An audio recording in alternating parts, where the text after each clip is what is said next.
Une partie des grandes puissances de ce monde vont passer 3 jours à Kazan sur les bords de la Volga. Regardez ces images, l'arrivée des présidents chinois, mais également du Premier ministre indien. Vous avez également le président sud-africain. Tout ce beau monde vient pour 3 jours pour le sommet des BRICS et certainement aussi pour participer à ce que veut Vladimir Poutine, la gloire, et surtout montrer au reste du monde qu'il n'est pas seul et qu'il peut compter sur des amis. On va retrouver Jérôme Garraud et Michael Merle. Jérôme, vous êtes directement dans la salle de presse. Les journalistes du monde entier sont là. Tout à l'heure, ensemble, on parlait de ces images que veut Vladimir Poutine. Il y en a une autre aussi. Ça se passera jeudi. Une rencontre entre le président russe et Antonio Guterres, le secrétaire général de l'ONU. Alors, vu d'ici, cette entrevue, autant vous le dire, elle interpelle et elle dérange. Mais pour Vladimir Poutine, c'est important.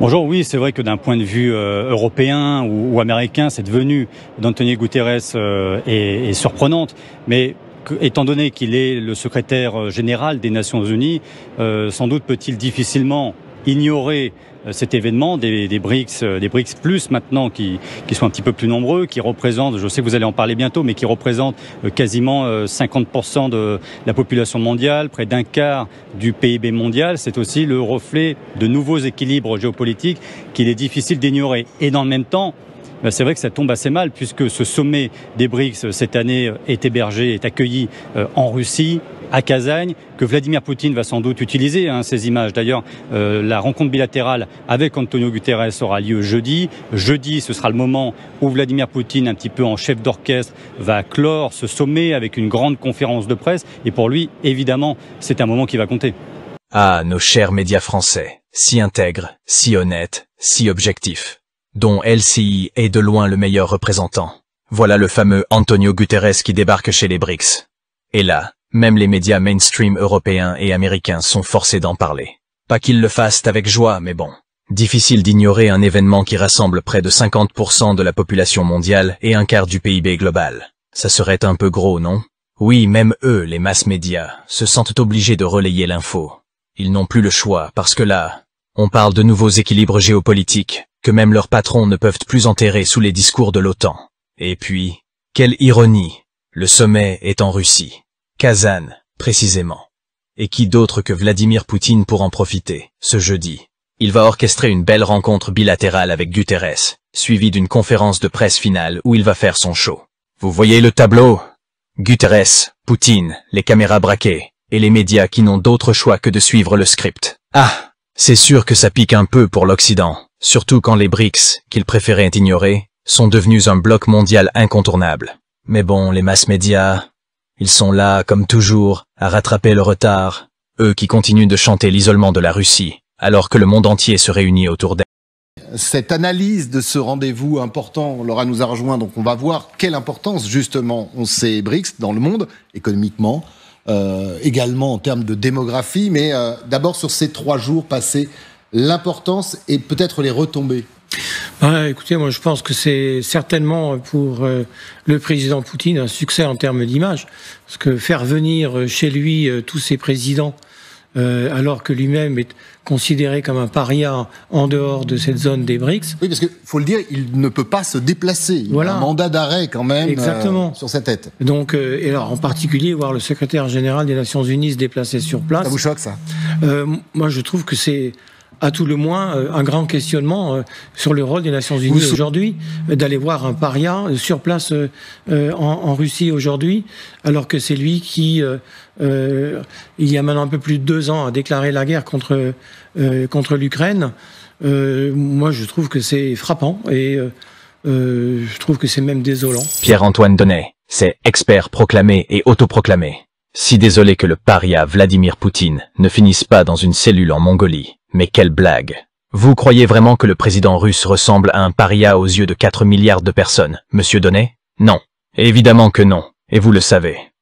Le véritable paria ici, c'est vous, monsieur Donnet, vous qui êtes payé pour mentir, les BRICS. Ce groupement improbable qui semble donner des sueurs froides à nos chers experts médiatiques. Alors, commençons par le grand spectacle offert par Poutine.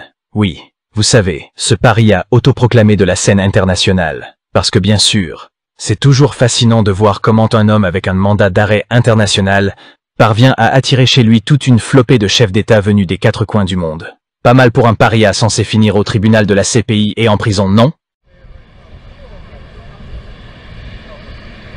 Les dirigeants commencent à arriver dans la ville russe de Kazan pour le sommet des BRICS.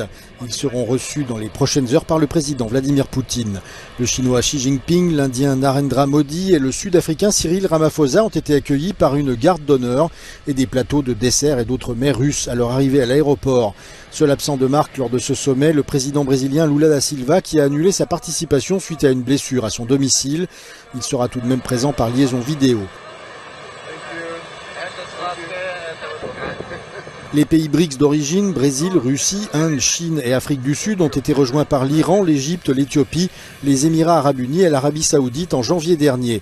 A noter que le secrétaire général des Nations unies, Antonio Guterres, devrait également assister au sommet et rencontrer le président russe, une première depuis 2022 si cela est confirmé. Une décision critiquée par le ministère ukrainien des Affaires étrangères. Le sommet est un événement majeur pour la Russie puisque 32 pays ont confirmé leur participation et que plus de 20 chefs d'État y assisteront. Une occasion en or pour Vladimir Poutine de rallier ses troupes et de défier les pronostics qui voyaient la guerre en Ukraine et le mandat d'arrêt de la CPI le transformer en paria. Monsieur bonjour. Alexei Pouchkov, merci de nous recevoir dans vos bureaux à Moscou.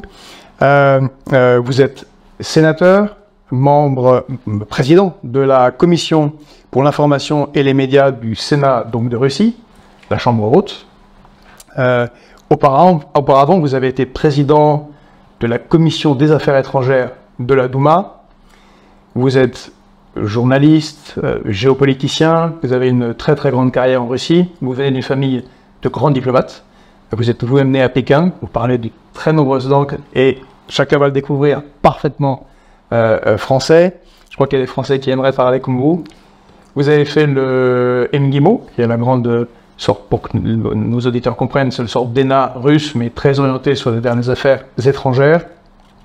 Vous êtes docteur en histoire, et vous avez une carrière non seulement en Russie, puisque vous avez écrit à l'époque des discours de Gorbatchev, mais à l'international, vous avez été expert au Forum économique de Davos, vous avez travaillé même, il me semble, comme au comité de rédaction de American Foreign Policy, donc vous connaissez très très bien l'Occident, très bien les Américains, très bien les Anglais, très très bien la France, le monde en général, et donc votre parole est précieuse dans le contexte de retournement géopolitique du monde.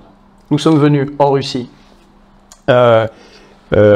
pour suivre le sommet des BRICS qui se tient à Kazan, puisque c'est présidé par la Russie cette année. L'année dernière, c'était au Cap, en Afrique du Sud.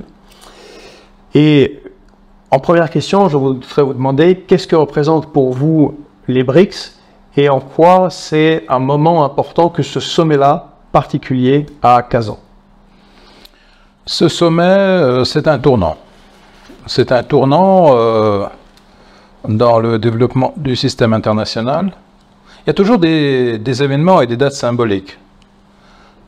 Plus tard, les historiens vont probablement marquer ce sommet comme le point symbolique du passage du monde unipolaire au monde multipolaire, bien sûr que c'est un processus, mais chaque processus a ses points de repère,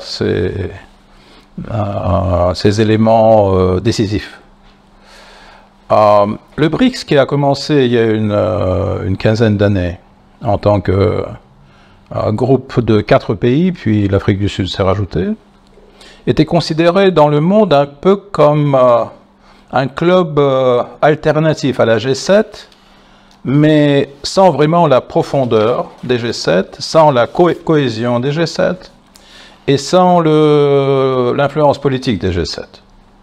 Donc, il y avait une tendance dans la presse occidentale, mais aussi parmi les hommes politiques de l'Occident, de le considérer d'un œil assez ironique, mettons, même sceptique, comme un groupe qui est composé de pays trop différents, géopolitiquement, géographiquement, même il y a une assez importante différence ethnique.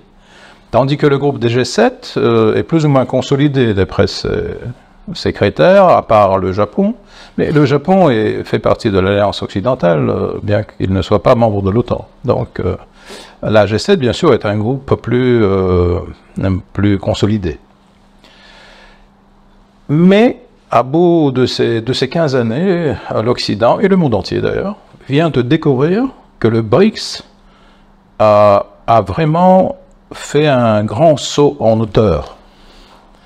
Et que s'il a commencé par 4 ou 5 pays, maintenant il en regroupe déjà 10, et il y a encore de 30 à 40 qui voudraient ou bien faire partie du BRICS, ou bien devenir partenaires du BRICS, pays partenaires. Pour le sommet de Kazan, déjà, 32 pays ont donné leur accord pour participer, et 24 dirigeants de ces pays vont être présents à Kazan. Et cela dans les conditions où l'Occident insiste toujours qu'il essaye d'isoler la Russie. Alors, à la place des hommes politiques de l'Europe et des États-Unis, je rejetterai cette idée d'isolation parce qu'elle sonne vraiment faux. Elle est devenue un peu risible même. Parce que s'il y a 24 leaders des grands pays du monde, comme la Chine, l'Inde, le Brésil, l'Afrique du Sud, et d'autres, qui viennent en Russie pour ce sommet du BRICS, c'est difficile de parler d'une isolation. Ça devient vraiment quelque chose d'absurde. Donc, je pense que, justement, le sommet à Kazan va marquer la mort définitive de la politique de l'isolation de la Russie. Je pense que cette politique était morte il y a déjà 2 années à peu près, mais maintenant elle est dans le cercueil, enterrée, recouverte de terre. Je ne sais pas s'il y a une croix dessus, mais au moins une plaque commémorative que ici est enterrée la politique de l'isolation de la Russie, qui a été introduite par les G7 en 2022, qui a vécu pendant quelques temps. On avait des G8, parce que la Russie faisait partie... Oui, mais c'était avant. C'était avant, oui. C'est pour ça que je parle des G7. Oui. Ouais. Et qui, voilà, maintenant fait partie de l'histoire, parce qu'elle n'a pas porté de résultats, et elle a changé l'équation internationale, et aujourd'hui la Russie a d'autres points de référence et d'autres partenaires que les pays de l'Occident.